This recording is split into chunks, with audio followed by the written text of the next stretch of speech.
அவன் எப்படி இருக்கான்? கடுப்புல இருக்கான். தோத்துட்டதான் நினைக்கிறான். இத என்னால நம்பவே முடியல.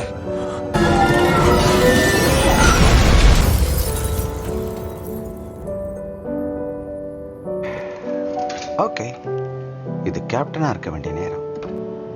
உன் பிரதர் இறந்துட்டான்ல, இதயத்தை கசிக்க போட்ட மாதிரி இருக்கு. நிறைய தடவை இறந்த மாதிரி நடிச்சிருக்கான். ஆனா இந்த தடவை உண்மையாவே இறந்துட்டான்னு நினைக்கிறேன்.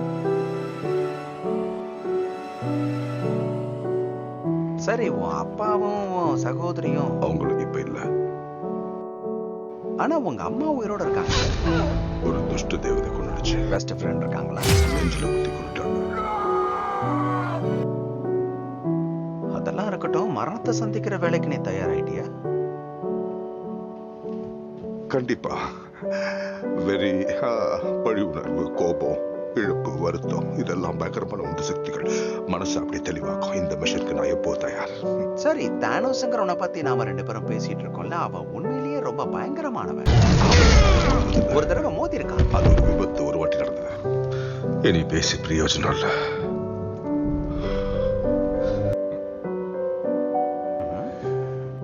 ஒருவேளை நீ நினைச்சது சரியில்லைன்னா?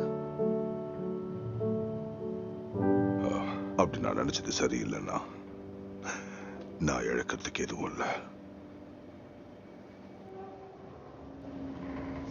உனக்கு ஒண்ணும் இல்ல. நான் இன்னும் லைஃப் அனுபவிக்கவே ஆரம்பிக்கல. எனக்கு எல்லா சக்தியும் கொடுக்க தந்தையே.